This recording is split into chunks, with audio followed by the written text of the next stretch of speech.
இனி summer holidays கண்ணு கால் GT Holidays க்கு பண்ணு. GT Holidays, South India's #1 travel brand. Surya நடித்த படங்கள்லேயே ரொம்ப நாளாக மேக்கிங்கில் இருக்குது. அது மட்டும் இல்லாமல் என்ன நடக்குதுன்னே தெரியாமல் ஒரு மூடு மந்திரமான ஒரு படம் வந்து தங்குவாதான். என்ன நிலவரத்தில் இருக்குது? இதில் எப்படியா டிலே ஆகும்னு தெரிஞ்சே சூர்யா வந்து மாதத்துக்கு ஒரு 10 நாள் தான் டேட்டு கொடுத்துருக்காரு. மீதி நாள்லாம் அவர் வந்து நிறைய பிஸ்னஸ் பண்ண ஆரம்பிச்சிட்டார். ஒட்டுமொத்தமாக இந்தியாவில் பல்வேறு மாநிலங்களில் ஒரு பிஸ்னஸ். 220 கோடி 10 லாங்குவேஜ், ரொம்ப பெரிய அகலக்கால் வைக்கலாம் சூர்யா அகலக்கால் வைக்கல, ஞானவேல் ராஜா வைக்கிறேன்.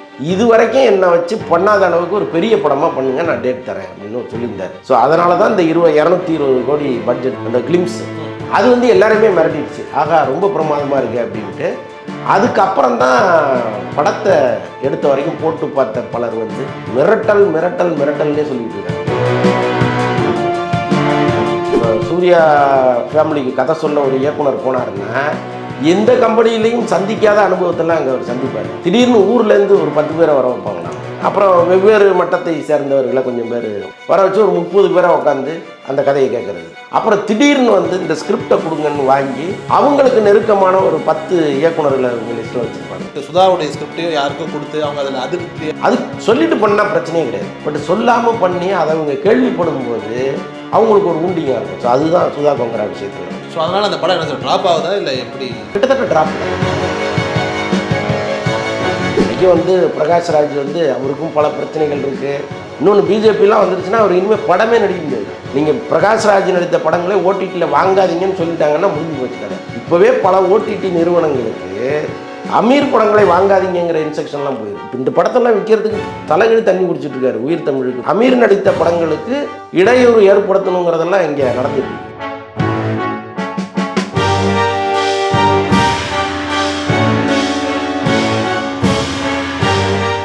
ஆகாயம் நேயர்களுக்கு வணக்கம். நான் உங்கள் அஷ்ரஃப். இன்று நம்மோடு இருப்பது அப்டேட் ஆயுதம் திரு அந்தரன் அவர்கள். சார் வணக்கம் சார். வணக்கம். எப்படி சார் இருக்கீங்க? நல்லா இருக்கேன் சார். சூர்யாவோட கங்குவா படம், சூர்யா நடித்த படங்கள்லேயே ரொம்ப நாளாக மேக்கிங்கில் இருக்குது. அது மட்டும் இல்லாமல் என்ன நடக்குதுன்னே தெரியாமல் ஒரு மூடு மந்திரமான ஒரு படம் வந்து கங்குவா தான். என்ன நிலவரத்தில் இருக்குது? ஆக்சுவலாக இப்போதைக்கு அவங்க முடிவு பண்ணியிருக்கிறது என்னென்னா தீபாவளி ரிலீஸ். சூர்யா நடித்த படங்கள்லேயே அதிக பட்ஜெட்டில் எடுக்கப்பட்ட படமும் இதுதான். 220 கோடி அப்படிங்கிறாங்க. 220 கோடி. அவங்க சொன்ன மாதிரி 30 லாங்குவேஜ் 40 லாங்குவேஜெலாம் சொல்லிகிட்டு இருக்காங்க. பட் அதுக்கெல்லாம் சாத்தியம் கிடையாது. அநேகமாக ஒரு 10 லாங்குவேஜில் டப்பிங் பண்ணி வெளியிடுவதற்கு வாய்ப்புகள் இருக்குது. ஏன் தீபாவளி வரைக்கும் போனாங்க அப்படின்னா அது வந்து ஒரு வேர்ல்டு வைடு ரிலீஸாக பண்ணலான்னு அவங்க பிளான் பண்ணுறாங்க. எங்கெங்கேயோ சைனா அது இதுலாம் ஏதோ கதைகள்லாம் சொல்லிகிட்டு இருக்காங்க. பட் எல்லாத்துக்குமான பிளான் ஒன்று. இன்னொன்று தீபாவளிங்கிறது வந்து ஒரு பெரிய ஃபெஸ்டிவல் மூடு இருக்கும். ஸோ அதனால் அங்கே போயிடலாம் அப்படிங்கிற மாதிரி இருக்கார். இன்னொன்று தங்கலான் அவங்க ப்ராஜெக்டில் அவங்க இப்போ முக்கியமான படம் இல்லை அது. ஸோ அதனால் ஜூலை ஆகஸ்ட்டு தங்கலானும் அதுக்கப்புறம் வர்ற தீபாவளி இந்த படமுங்கிற மாதிரி இப்போதைக்கு டிசைட் பண்ணி வச்சுருக்காங்க.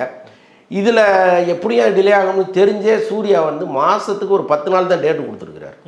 மீதி நாள்லாம் அவர் வந்து நிறைய பிஸ்னஸ் பண்ண ஆரம்பிச்சிட்டார். இப்போ முன்ன வந்து முழு நேரமும் அவர் நடிப்பாக இருந்தவர் இன்றைக்கி ஏகப்பட்ட பிஸ்னஸில் இறங்கிட்டார். அவர் ஒட்டுமொத்தமாக இந்தியாவில் பல்வேறு மாநிலங்களில் ஒரு பிஸ்னஸ் இருக்குது. ஸோ அதனால் அங்கங்கே போய் பார்க்குறது போகிறது வர்றதுன்னு இப்படி எல்லாத்தையும் பார்த்துட்டு நடுவில் படங்களுக்கான தேதியும் ஒதுக்கி கொடுக்குறதில்ல. 10 நாள் கங்குவாவுக்கு அப்படின்னு தான் ஒதுக்கி கொடுத்துருக்கிறாரு. ஸோ அதனாலையும் படம் வந்து கொஞ்சம் ஸ்லோவான நகர்வு. ஒரு 220 கோடி 10 லாங்குவேஜ், ரொம்ப பெரிய அகலக்கால் வைக்கலாம் சூர்யா அகலக்கால் வைக்கல, ஞானவேல் ராஜா வைக்கிறார். இன்னொன்று என்னென்னா ஞானவேல் ராஜாவுக்கு சூர்யா கால்ஷீட் கொடுக்காமலே இருந்தார். ஒரு சின்ன பிரச்சனை வந்துருச்சு 2 பேருக்கும். கால்ஷீட் கொடுக்காமலே இருந்தார். நடுவில் வந்து ஒரு இந்த இருட்டறையில் முரட்டு குத்து மாதிரி படங்கள்லாம் எடுத்துக்கிட்டு இருந்தார். ஒரு கட்டத்தில் சூர்யா இருந்தால் தான் நம்ம வந்து திரும்ப வர முடியும் அப்படிங்கிற ஒரு சூழ்நிலை. ஏன்னா அவங்க கைக்குள்ளேயே இருக்கிற ஹீரோ அவர் தான். இப்போ மற்ற யார்கிட்டையும் போய் அவ்வளோ உரிமையாக அவங்க டேட் கேட்க முடியாது. ஆனால் சூர்யான்னா உரிமையோடு போய் கேட்கலாம். அப்போ அவர் உறவினர்களோடு போய் உட்காந்து நான் இவ்வளோ பிரச்சனையில் இருக்கேன், நீங்கள் என்னை கைவிட்டால் என்ன அர்த்தம் அப்படிங்கிற மாதிரிலாம் பேசி ஒரு டேட்டு கேட்கும்போது அப்போ சூர்யா சொன்னது என்னென்னா இது வரைக்கும் என்னை வச்சு பண்ணாத அளவுக்கு ஒரு பெரிய படமாக பண்ணுங்கள், நான் டேட் தரேன் அப்படின்னு சொல்லியிருந்தார். ஸோ அதனால தான் இந்த 220 கோடி பட்ஜெட்டு. அதுக்கேற்ற ஒரு கதையோட சிறுத்தை சிவா வந்தார். ஆரம்பத்தில் எல்லாருமே சிறுத்தை சிவா மேலே பெருசாக நம்பிக்கை இல்லை. ஏன்னா அதிகபட்சம் என்ன ஒரு கமர்ஷியல் படம் பண்ணியிருக்காரு அவர். இதை தாண்டி கங்குவா மாதிரி ஒரு படம், அது வந்து ஒரு மகதீரா பாகுபலி மாதிரியான ஒரு செட்டப் அந்த படம். இதை எப்படி ஒரு ஹேண்டில் பண்ண போகிறாருங்கிற மாதிரிலாம் யோசிச்சுருக்காங்க. பட் அவர் ஆரம்பத்தில் இந்த சின்ன சின்ன இந்த ஒரு அது என்ன சொல்கிறது பிபிடிமாங்கல்ல, ஸோ அந்த மாதிரி ஏதோ ஒன்று பண்ணி கொண்டு போய் காமிச்சு அதில் தான் வந்து சூர்யா அசந்து போனார் அப்படின்லாம் சொல்கிறாங்க. இன்னைய வரைக்கும் சிறுத்தை சிவா தன்னுடைய அந்த அந்த நம்பிக்கையை அவர் விடவே இல்லை. அவர் செய்கிற எல்லாமே நல்லா தான் இருக்குது. இப்போ ஆரம்பத்தில் பார்த்தீங்கன்னா அதோட டிசைன்லாம் என்னடா இப்படி இருக்கேன்னு இருந்துச்சு. திடீர்னு அந்த ஒரு ஃபர்ஸ்ட் லுக் ஒன்று வெளியிட்டாங்க பாருங்கள், அந்த கிளிம்ஸு, அது வந்து எல்லாருமே மிரட்டிடுச்சு. ஆகா ரொம்ப பிரமாதமாக இருக்கு அப்படின்ட்டு. அதுக்கப்புறம் தான் படத்தை எடுத்த வரைக்கும் போட்டு பார்த்த பலர் வந்து மிரட்டல் மிரட்டல் மிரட்டல்னே சொல்லிட்டு இருக்காங்க. அவ்வளோ சூப்பராக வந்திருக்கு படங்கிறாங்க. நிச்சயமாக சார். இப்போ நான் ஏன் இதை கேட்டேன் அப்படின்னா, இப்போ வந்துட்டு ஏற்கனவே ஒரு பிரச்சனை நடந்துச்சு, கொம்பன் டைமில் கூட ஒரு பிரச்சனை நடந்தது. நடக்கும்போது வந்துட்டு அவங்க ஞானவேல் ராஜா அழுது புலம்பி திருப்பி அதை மீட்டு கொண்டு வந்தாருன்னு வைங்களேன். இப்போ இந்த மாதிரி ஒரு பெரிய அகலக்கால் வைக்கிறோம் அப்படின்னா என்னதான் இருந்தாலும் கடைசியில் சூர்யா தலையில் தான் விழும். படம் ஏதாவது ஓடலை அப்படின்னா அது ஞானவேல் ராஜா டக்குன்னு வெளியேறிடுவார், சூர்யா தலையில் தான் விழுணும் போது அது ஒரு மிகப்பெரிய சிக்கலாக அவருக்கு வராதா? ஏன்னா இப்போ அவருடைய மார்க்கெட் ரொம்ப ஃப்ளக்சுவேஷனாக இருக்கிற இந்த நேரத்தில் அது பிரச்சனை ஆகாதா? இல்லை, சூர்யா மார்க்கெட் ஃப்ளக்சுவேஷன் யார் சொன்னது? உங்களுக்கு சூரரை போட்டு ஜெய்பீம் 2 அடுத்தடுத்த கிட்டுங்க. அதுவும் சாதாரண கிட்டு கிடையாது. ஓடிடியில் வந்த படமாக இருந்தால் கூட இந்தியா முழுக்க பேசப்பட்ட படமாக அது மாறிச்சு. பல லாங்குவேஜில் அந்த படத்தை வந்து டப்பிங் பண்ணி வெளியிட்டாங்க, அதாவது ஓடிடிலே. ஸோ எல்லா மாநிலங்கள்லேயும் பார்த்து பரவசப்பட்ட ஒரு படமாக அது மாறிச்சு. அதுக்கப்புறம் வந்த படம் தான் சன் பிக்சர்ஸோட ஒரு படம் பண்ணார், சரியாக போகலை. ஆனால் சூர்யாவினுடைய மார்க்கெட்டு தரைமட்டமெல்லாம் விழல. ஸோ அப்படி இருக்கும் பொழுது இவ்வளோ பெரிய பட்ஜெட்டுங்கிறது, அதுவும் வந்து ஒரு 10 லாங்குவேஜில் பண்ணுறாங்கங்கிறது பெரிய ரிஸ்கெல்லாம் ஒன்றும் கிடையாது. இன்னொன்று, நீங்கள் ஞானவேல் ராஜா வந்து போய் மும்பையில் போய் உட்காந்துட்டார், ரொம்ப ஸ்ட்ராங்கான ஒரு இடத்துல போய் உட்காந்துட்டார். அவர் அங்கே நிறைய இந்தி படங்கள் விற்கிறது, அதே மாதிரி பெரிய ஓடிடி நிறுவனங்களோட ஒரு நெருக்கமான தொடர்புலாம் அவர் வச்சுருக்காரு. அதனால் அது வந்து பயங்கரமாக அந்த படத்துக்கு கை கொடுக்கும். ஆக மொத்தம் பார்த்தீங்கன்னா இந்த படத்தை பற்றி அவங்களுக்கு பெரிய பயமெல்லாம் ஒன்றும் கிடையாது, ரொம்ப ஈஸியாக கண்டல் பண்ணுவாங்க. ஆனால் கங்குவாவை பொறுத்த வரைக்கும் வந்த கிளிம்ஸாக இருக்கட்டும், பாடல்களில் சின்ன சின்ன மியூசிக்ஸ் எல்லாமே பார்க்கும்போது வந்துட்டு இல்லை ஒரு அந்த ஒரு எக்ஸ்ட்ராடனரியான ஃபீல் கிடைக்க மாட்டேங்குது. அது வந்துட்டு இப்போ எல்லா படத்துக்கும் சொல்ல ஆரம்பிச்சிட்டாங்க. குறிப்பாக கங்குவா வந்துட்டு கொஞ்சம் நிறைய இடங்களில் ட்ரோல் பண்ணுறாங்க, கலாய்க்கிறாங்க. இப்போ தீபாவளி ரிலீஸ் அப்படின்னும் போது வேட்டையன் வருது, இதெல்லாம் சமாளிக்குமா சார் இந்த கிரிட்டிசிசத்தெல்லாம்? நிச்சயமாக டிஸ்ட்ரிபியூட்டர்கள் 2 பெரிய படம் ஒரே நேரத்தில் வர்றதை விரும்ப மாட்டாங்க. பட் இருந்தாலும் இந்த படத்தின் மீது இப்போ நீங்கள் சொன்ன மாதிரி விமர்சனங்கள் ஆரம்பத்தில் இருந்துச்சு. ஆனால் எல்லாத்தையும் வந்து அந்த ஃபர்ஸ்ட் லுக் அந்த கிளிம்ஸ் வந்து காலி பண்ணிச்சு. அது வந்து நிஜமாகவே நல்லா இருக்குன்னு எல்லாருமே சொன்னாங்க. இன்னொன்று, ரொம்ப அதிக எதிர்பார்ப்பு இருக்குல்ல, அது எப்போவுமே ஆபத்து. ரொம்ப ஒரு 100 மடங்கு அந்த படத்தை நினச்சிட்டு போய் அது 90 மடங்காக இருந்தால் கூட உங்களுக்கு டென்ஷன் ஆயிடும். என்னடா படம் இப்படி பண்ணியிருக்காங்களே. நீங்கள் எந்த எதிர்பார்ப்பும் இல்லாமல் இந்த படம் சொதப்பலாக தான் இருக்கும்னு நீங்கள் நினச்சிட்டு போனீங்கன்னா ஒரு 50 மார்க் வாங்கினா போதும், அது வந்து டிஸ்டிங்ஷன் அப்படி ஓடிடும். ஸோ அதனால் கிட்டத்தட்ட இந்த படத்துக்கு வர்ற நெகட்டிவ் கமெண்ட்ஸும் அவங்களுக்கு ப்ளஸ்ஸு தான். நிச்சயமாக. சரி, இப்போ கொஞ்ச நாளாக சூர்யாவுடைய படங்கள் இப்போ நீங்கள் சொன்னீங்க ஜெய்பீம் சூரரை போட்டுலாம் ஓடி இருக்கு அப்படின்னா கூட அவர் நினச்ச மாதிரியான ஒரு கமர்ஷியல் படம், ஒரு காக்கா காக்காவோ இல்லை ஒரு கஜினியோ இப்படிப்பட்ட ஒரு படங்கள் வரல.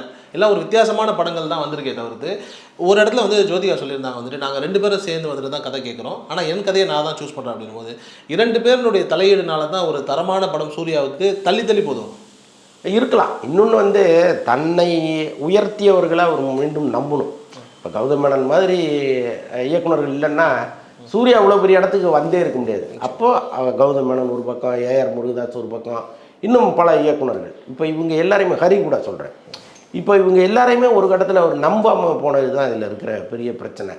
இன்னொன்று வந்து எல்லா நேரங்கள்லையும் நான் வந்து புதுசாக ஒன்று யோசிப்பேன், புதுசாக ஒன்று செய்வேங்கிறது இங்கே ஒர்க் அவுட் ஆகாது. சில நேரங்களில் அது கவுத்து விட்டுரும். இப்போ அவ்வளவு உறுதியாக இருந்தவர், ஒரு கௌதம் மேனன் வேணான்னவர், ஒரு முருகதாஸ் வேணான்னவர், ஒரு ஹரி வேணான்னவர் ஏன் பாண்டியராஜிட்ட போய் விழுந்தார்?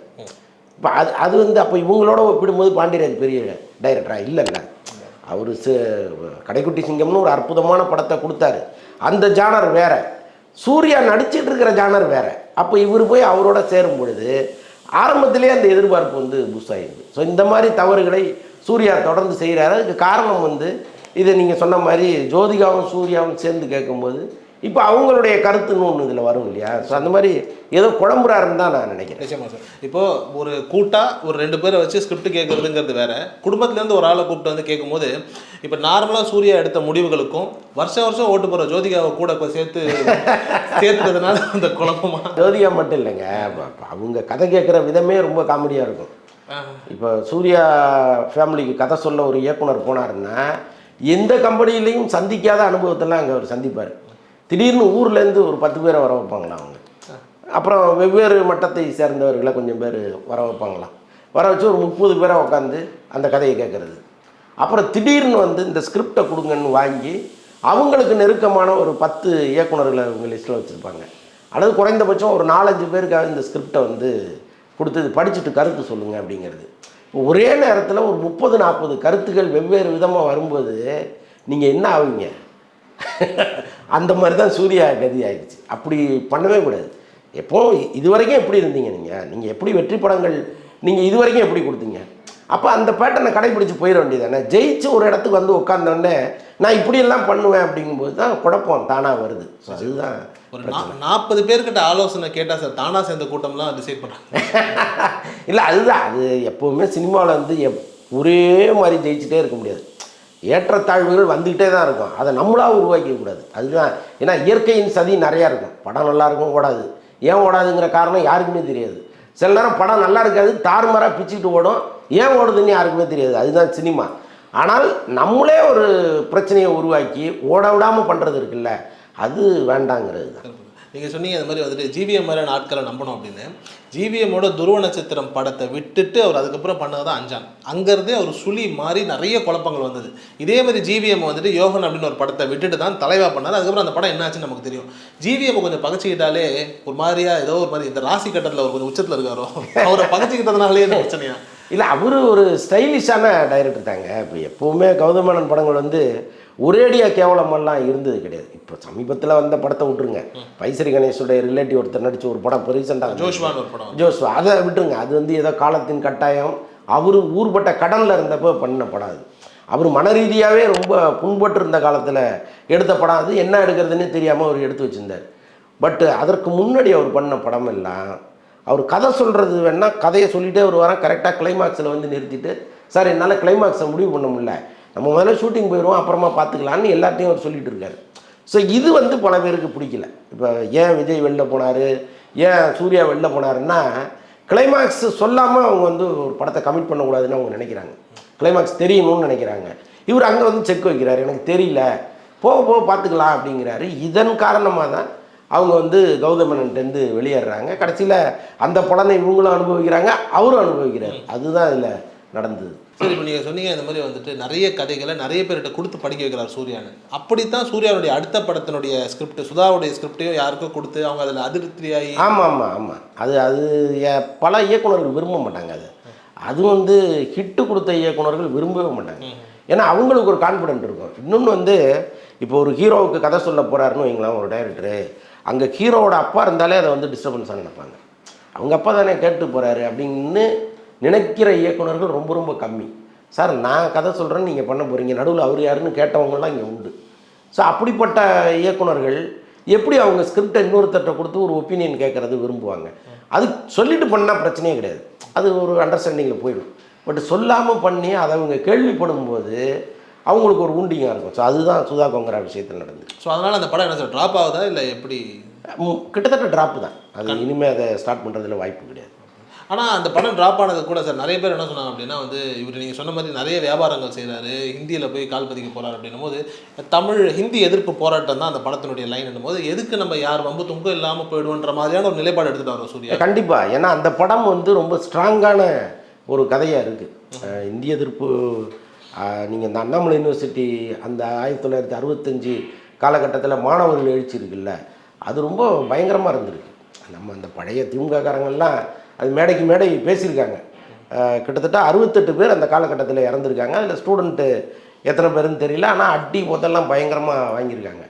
அப்போது அங்கே ராஜேந்திரனுங்கிற ஒரு மாணவனுடைய கதையை அந்த அம்மா எடுக்கிறாங்க. எடுத்து அதுக்கு வந்து நிறையா உள்ள களத்தில் இறங்கி ஒர்க் பண்ணி ஒரு பிரமாதமான ஸ்கிரிப்டாக கொண்டு வராங்க. அதுக்கு இவர் கதை வசனம் வந்து யாருன்னா இந்த வேள்பாரி ரைட்டரு சு வெங்கடேசன் வந்து எப்படிப்பட்ட சிந்தனைங்கிறது தெரியும் உங்களுக்கு. அவர் இறங்கி பொழன்னு பொழந்துட்டார். வசனமெல்லாம் அப்படி ஒரு வீரியமாக அவர் எழுதியிருக்கிறாரு. இந்த வசனங்களை படிச்சுட்டு தான் சூர்யா வந்து ஐயோ இதெல்லாம் நம்ம ஸ்க்ரீனில் பேசணும்னா வேறு மாதிரி வந்துடுமேன்னு அவர் பயப்படுறாரு. அப்போ அவர் என்ன சொல்கிறாரு, நீங்கள் வந்து இந்த வசனங்களை கொஞ்சம் தனித்து இவ்வளவு நெருப்பு வேண்டாம் அதில் அப்படின்னு ஒரு சஜஷன் சொல்கிறாரு. அப்போ அந்த நேரத்தில் தான் தேர்தல் வந்துடுது. இப்போ சு வெங்கடேசன் வந்து முழுக்க எலெக்ஷன் வேலையில் இருக்கிறதுனால இப்போ என்னால் ஒரு வருஷத்துக்கு இதில் கை வைக்க முடியாது, நீங்கள் பிறகு பாருங்கன்னு கொடுத்துட்றாரு. இப்போ இந்த காலகட்டத்தில் தான் இவர் என்ன பண்ணுறாரு, சுதா கொங்கராவை கூப்பிட்டு இந்திய எதிர்ப்பு போராட்டம்னு ஏன் சொல்லணும், ஒரு மாணவர் போராட்டம்னு சொல்லுங்கள், அதுக்கு வேறு ஏதாவது ஒரு பேர் ஒன்று வைங்கிற மாதிரி இவர் ஏதாவது சஜஷன் சொல்ல, அவங்க முடியாதுன்னு சொல்ல, அதில் ஏற்பட்ட பிரச்சனையில் தான் அவங்க வெளியேறிட்டாங்க படத்தில். சார் தமிழ்நாட்டில் இருக்காரு, தமிழர்களுக்காக குரல் கொடுத்தே ஆகணுங்கிற நிலையில் இருக்கும்போது இப்போ பாம்பேயில் போய் நான் குடி போகிறேன் அப்படிங்கிறதுனால இந்த மாதிரியான கதைகளெல்லாம் தொடாமல் இருந்து ஒரு சென்சிட்டிவான விஷயத்துக்குள்ள போகாமல் இருக்கணும் அப்படின்னு ஒரு நடிகர் நினைக்கிறது நியாயமா? நடிகர்கள் தான் அப்படி நினைப்பாங்க. ஏன்னா இப்போ அரசியல்வாதிகளுக்கு கூட தேர்தல் வந்தால் கூட்டணி அது இதுன்னு கொள்கை மாறுவாங்க. ஆனால் மற்ற நேரங்களில் அவங்க ஒரு கருத்து வச்சுருந்தாங்கன்னா அதில் உறுதியாக இருப்பாங்க. ஆனால் நடிகர்களுக்கு அப்படிலாம் கிடையாது. அவங்களுக்கு வந்து சந்தர்ப்பவாதம் தான் எப்போவுமே. சூர்யாவை பொறுத்தளவுக்கு நம்ம கண்கூட பார்த்தோம். அவர் எடப்பாடி ஆட்சியில் இருக்கும்போது தினந்தோறும் ஒரு அறிக்கை வரும் அவர்கிட்டருந்து, இது சரியில்லை அது சரியில்லைன்னு. அப்படியே திமுக ஆட்சிக்கு வந்தோன்னா அவர் எங்கே போனாருன்னே தெரியல. எல்லாம் சரியாயிடுச்சோ அவர் பார்வை? இருக்கலாம். இல்லை ஒருவேளை இங்கே என்ன நடக்குதுன்னு தெரிஞ்சுக்க வேணும்னு தான் மும்பை போயிட்டார்ல, அப்போ அது கூட சரி இங்கேயோட ரொம்ப மோசமாச்சு சார். அந்த ஊர் அரசியல் பேசினாருன்னா இன்னும் சிக்கலாயிரும். ஸோ அதனால் அப்படி இருந்திருக்கக்கூடாது. ஏன்னா ஒன்று நீங்கள் அரசியல் ரீதியாக கருத்துக்களை சொல்ல ஆரம்பிச்சிங்கன்னா சொல்லிகிட்டே இருக்கணும் எப்போவுமே. இப்போ பிரகாஷ்ராஜ் பேசுகிறாருல்ல, அவருக்கு எனக்கு ஒன்றும் பெரிய அரசியல் ஆசையெல்லாம் கிடையாது, நாளைக்கு நான் ஒன்றும் கட்சி ஆரம்பிக்க போகிறதில்ல, எதுலையும் சேர போகிறதில்ல, ஆனால் இங்கு நடக்கிற அநீதிகளை நான் தட்டி கேட்காம விடவே மாட்டேன் அப்படின்னு இறங்கி வெளுவென்னு வெளுக்கிறாருல்ல, இந்த தைரியம் இங்கே இருக்கிற யாருக்காவது உண்டா? இத்தனைக்கும் வந்து பிரகாஷ்ராஜ் வந்து அவருக்கும் பல பிரச்சனைகள் இருக்குது. இப்போ நாளைக்கு அவருக்கு எவ்வளவு அச்சுறுத்தல் வருங்கிறது அவருக்கு தெரியும். இன்னொன்று பிஜேபிலாம் வந்துருச்சுன்னா அவர் இனிமேல் படமே நடிக்க முடியாது. நீங்கள் பிரகாஷ்ராஜ் நடித்த படங்களே ஓடிடியில் வாங்காதீங்கன்னு சொல்லிட்டாங்கன்னா முடிஞ்சு போச்சு கதை. இப்போவே நடக்குது. இப்போவே பல ஓடிடி நிறுவனங்களுக்கு அமீர் படங்களை வாங்காதீங்கிற இன்ஸ்ட்ரக்ஷன்லாம் போயிருக்கு. இப்போ இந்த படத்தெல்லாம் விற்கிறதுக்கு தலைகீழ் தண்ணி குடிச்சிட்ருக்காரு உயிர் தமிழுக்கு படத்தெல்லாம். ஸோ அவ்வளோ பிரச்சனையாக இருக்குது. இறைவன் மிகப்பெரியவன் வராது, அது ஒரு வேற ஒரு பிரச்சனையில் போயிடுச்சு. அமீர் நடித்த படங்களுக்கு இடையூறு ஏற்படுத்தணுங்கிறதெல்லாம் இங்கே நடந்துகிட்ருக்கு. ஸோ அப்படி இருக்கும்போது பிரகாஷ்ராஜ் எல்லாம் மோடி ஆட்சி திரும்ப வந்ததுன்னா அவரால் நடிக்கவே முடியாது. ஸோ அப்படிப்பட்ட சூழ்நிலை இருக்குது. ஆனாலும் அவர் விடாமல் பேசுகிறாருல்ல, அப்போது உங்களுக்கு ஒரு கருத்து இருந்தால் அதை நீங்கள் விடாமல் பேசணும், இல்லைன்னா பேசாமலே இருந்தணும். இது ரெண்டு தான். அவருக்கு வந்துட்டு இந்த மாதிரி நம்மளையும் போட்டு பிளாக் பண்ணிட போகிறாங்கன்ற பயம் வந்துருச்சா, இல்லை எதுக்கு மாமியார் வீட்டுக்கு எதிராக வந்துட்டு நாம் ஒரு குரல் கொடுக்கணுன்ற மாதிரியான ஒரு? இல்லை அப்படி இருக்காதுங்க. அவருக்கு ஒரு ஆசை இருக்குது, நம்ம ஹிந்தி படங்கள் பண்ணணும் அப்படின்ட்டு. ஸோ ஒரு படம் கமிட் பண்ணிட்டார். கமிட் பண்ணி ஒரு 10 நாள் ஷூட்டிங் போய் இப்போ நிற்கிது. இங்கே வந்து இந்த படத்தை முடிச்சுட்டு திரும்ப அந்த படத்தை ஸ்டார்ட் பண்ண போகிறார். ஸோ அதனால் வந்து அவர் எதுக்கு அங்கே போகும்பொழுது ஒரு தேவையில்லாத சிக்கலை எதுக்கு சந்திக்கணும்னு நினைக்கிறார் போல. சிறப்பு. ரொம்ப நன்றி சார். நன்றி நன்றி. இனி சம்மர் ஹாலிடேஸ் கண்ணு கால் GT ஹாலிடேஸ்க்கு பண்ணு. GT holidays, south India's #1 travel brand.